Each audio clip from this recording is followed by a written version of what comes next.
Okay, this is the second part of our grass experiment. What you're looking at here, this is what I call no man's land. Andrea calls this the back nine because there's the garden over there that Andrea's planting sweet potatoes in right now. There's the house, there's Andrea's mother's house, the shed, etc.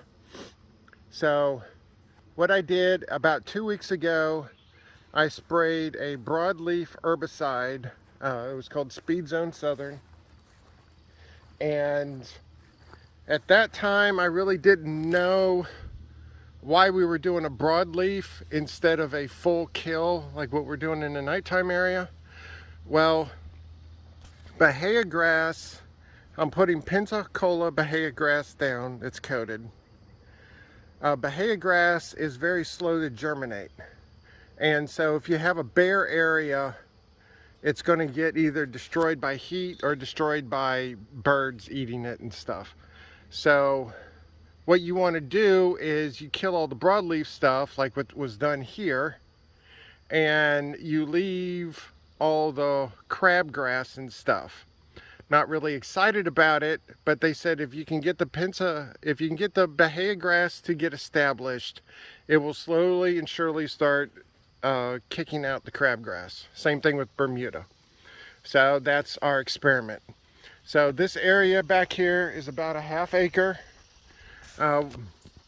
What I tried to do earlier this week was do some cultivating, as you can see here, but we had like a monsoon for like 3 days, 4 days last week. We ended up getting 6.5 inches of rain.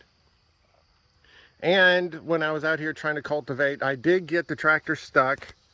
And so then Andrea's like, let's get the truck to get it out.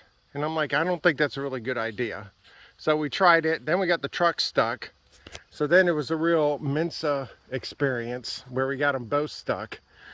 But then I turned around and went online and dug out in front of the truck wheels to get it more level and put some floor mats under it, and it came out fine. The tractor was a little bit harder, but we ended up getting it out also. So that was on either Tuesday or Wednesday. It's Sunday now. Last time it actually did some serious raining was on Friday, so it's been drying out here for a couple days. Luckily we have sandy soil, so the water drains fairly quickly. So anyway, what I did this morning is I went back and I cultivated the rest of this using the garden tractor cultivator that we have. Now I'm going to go and put the seed on, so hold on a second. All right, this is a 50-pound bag of Pensacola Bahia coated, and this is what it looks like. We have our new hopper that we're going to try. Supposedly it has 85-pound weight. I'm assuming it's for something that's denser than grass seed, because obviously I did not get all 50 pounds in here. And so we shall see. Now, what I'm going to do is, I've never used this before, and unlike the sprayer that we have, I can't really field test it. So I'm going to take it in there and see what the spread is. Like with most hoppers, as you can see here, it has the different settings and everything. So there's 2 settings that you can do for a grass seed, which is 4 and 5. And so I'm just going to experiment and see how it goes. With Bahia seed, for a pasture setting, you should do 50 to 100 pounds per acre. This back here is about a ½ acre. So my goal is to use all 50 pounds. So everything that's in the hopper right now and everything else that's in the bag. So we shall see. I have no idea if it's going to come close to doing the 50 pounds or if I'm going to come up short. So we shall see. So that's next up on the list. And then when I get done with that, I'm going to cultivate again. Okay, the seeding is done. Took a little fiddling with the settings, but I was able to get it. I used all 50 pounds. If you look here, you see the little pink things. That's the actually coated seed itself. So what I'm going to do is I'm gonna use the cultivator one last time. The cultivator's over here. Unlike the first time I did it this morning, if you lift this handle up, it raises and lowers that a little bit, and I'm not going to do that. I'm just going to leave it on the surface because all I want to do is disturb the ground around the seed so the seeds are partially covered. So I don't want them to get too deep. But the entire half acre is done. I mentioned on the previous video, I'll mention it again, one difference between Bermuda and Bahia is Bermuda grass will spread on its own. It has roots, they go diagonally, they go very deep, and those roots of Bermuda grass, once established, will offshoot to other and will create other grass pockets. So Bermuda grass is notoriously hard to kill once you get it established, which in our case is good. Bahia is also very hard to kill once you get it established. It's just Bahia does not spread like Bermuda. The only way Bahia spreads is through their pod seeds. So Bahia is very good at choking grass out, but it has to get established. The germination time for the Bermuda is about 7 days, 7 to 10 days maybe. I think that's what I read. Bahia grass can be 3 weeks or longer. So it's the end of June right now when I'm doing this. So I'm not going to be able to even thinking about mowing for an entire month back here, if not more.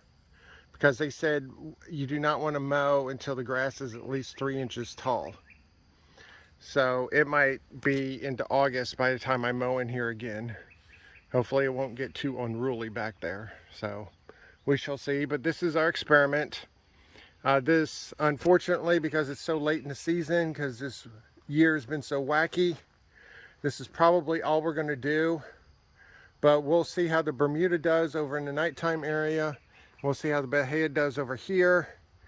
And then next year, we'll figure out what we're going to do with the rest of it. The fenced in area here is about a half acre. Then I have a little less than an acre for the rest of the property.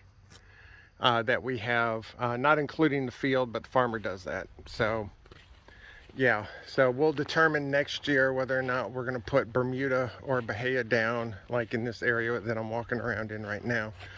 I'm thinking the main area is probably going to go Bermuda, but we'll see how the two of them grow. So let me go back to the cultivating, and then I am done for the day. Well, that's not how I wanted it to end.